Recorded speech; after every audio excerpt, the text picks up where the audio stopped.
राज्यपाल महोदया, उत्तर प्रदेश के माननीय मुख्यमंत्री जी, सभी नागरिक सज्जन, माता भगिनी, आनंद का क्षण है। बहुत प्रकार से आनंद है। एक संकल्प लिया था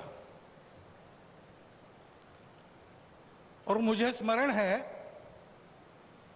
कि तब के हमारे संघ के सरसंघ चालक बाला साहब देवरस जी ने ये बात हमको कदम आगे बढ़ाने के पहले याद दिलाई थी कि बहुत लग के 20-30 साल काम करना पड़ेगा, तब कभी ये काम होगा। और 20-30 साल हमने किया।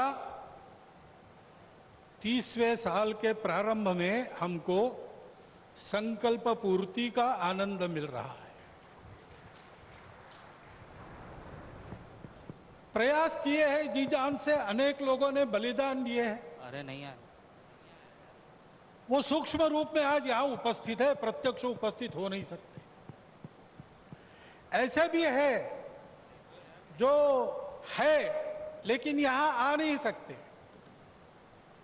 रथ यात्रा का नेतृत्व करने वाले अडवाणी जी आज अपने घर में बैठकर इस कार्यक्रम को देख रहे होंगे। कितने ही लोग हैं कि जो आ भी सकते हैं लेकिन बुलाए नहीं जा सकते, परिस्थिति ऐसी है। लेकिन वो भी अपनी अपनी जगह, पूरे देश में देख रहा हूं आनंद की लहर है। सदियों की आस पूरी होने की आनंद है। लेकिन सबसे बड़ा आनंद है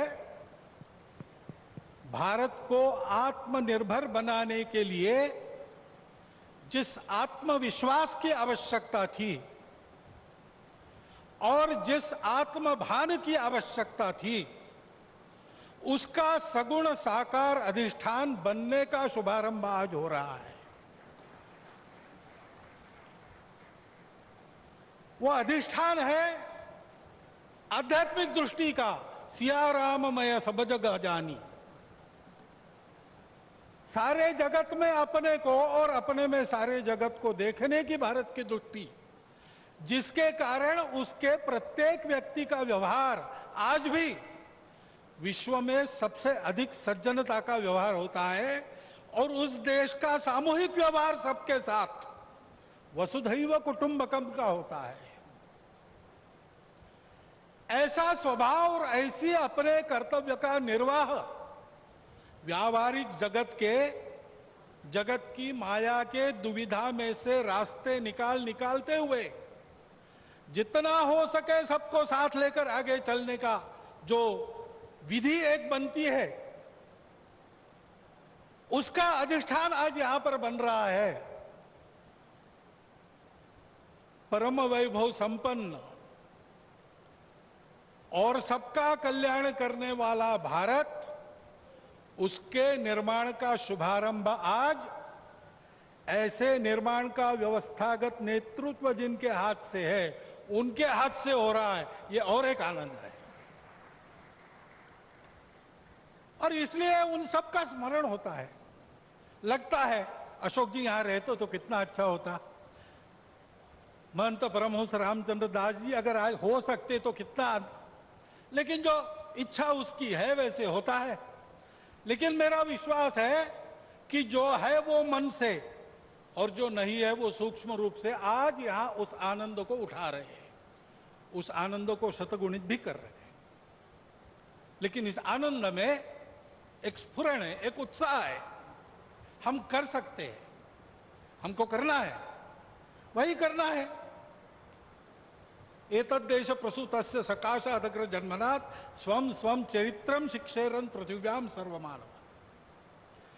जीवन जीने की शिक्षा देनी है। अभी ये कोरोना का दौर चल रहा है, सारा विश्व अंतर्मुख हो गया है, विचार कर रहा है कहां गलती हुई, कैसे रास्ता निकले। 2 रास्तों को देख लिया, तीसरा रास्ता कोई है क्या? है, हमारे पास है, हम दे सकते हैं। देने का काम हमको करना है। उसकी तैयारी करने के संकल्प का भी आज दिवस है। उसके लिए आवश्यक तब पुरुषार्थ हमने किया है। प्रभु श्री राम के चरित्र से आज तक देखेंगे तो सारा पुरुषार्थ, पराक्रम, वीरवृत्ति हमारे रग रग में है। उसको हमने खोया नहीं है, वो हमारे पास है। हम शुरू करें, हो जाएगा। इस प्रकार का विश्वास, इस प्रकार का स्फुरण, प्रेरणा आज हमको इस दिन से मिलती है, सारे भारतवासियों को मिलती है। कोई भी अपवाद नहीं, क्योंकि सब राम के हैं और सब में राम। और इसलिए यहां अब मंदिर बनेगा, भव्य मंदिर बनेगा। सारी प्रक्रिया शुरू हो गई, दाई तो बांटे गए हैं, जिनका जो काम है वो करेंगे। उस समय हम सब लोगों को क्या काम रहेगा? हम सब लोगों को अपने मन की अयोध्या को सजाना संवारना है। इस भव्य कार्य के लिए प्रभु श्री राम जिस धर्म के विग्रह माने जाते हैं, वह जोड़ने वाला, धारण करने वाला, ऊपर उठाने वाला, सबकी उन्नति करने वाला धर्म, सबको अपना मानने वाला धर्म,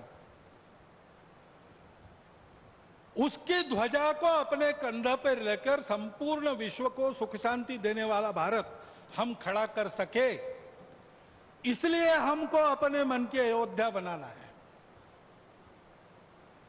यहां पर जैसे जैसे मंदिर बनेगा वो अयोध्या भी बनती चली जानी चाहिए।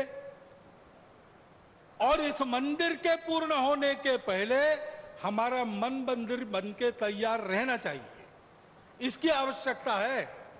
और वो मन मंदिर कैसा रहेगा बताया है। काम कोह मद मान न मोहा, लोभ न क्षोभ न राग न द्रोहा, जिनके कपट दंभ नहीं माया, तिनके हृदय बसहु रघुराया। जात पात धनु धर्म बड़ाई, प्रिय परिवार सदन सुखदाई, सब तजी तुम ही रहो उरलाई, तेहि के हृदय रहो रघुराई।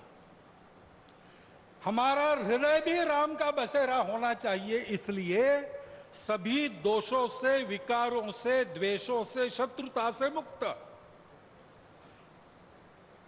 दुनिया की माया कैसी भी हो, उसने सब प्रकार के व्यवहार करने के लिए समर्थ।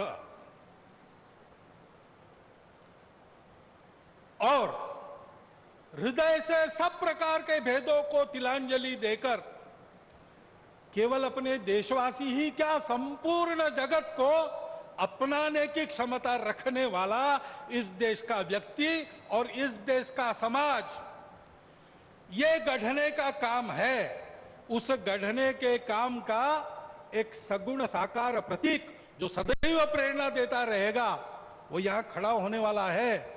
भव्य राम मंदिर बनाने का काम भारतवर्ष के लाखों मंदिरों में और एक मंदिर बनाने का काम नहीं है।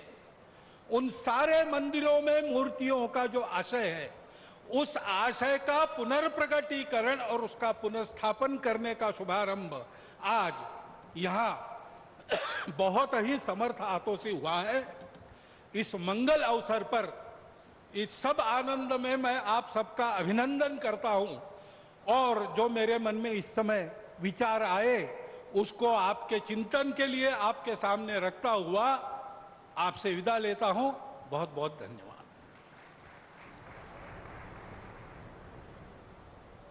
श्री राम जन्मभूमि तीर्थ क्षेत्र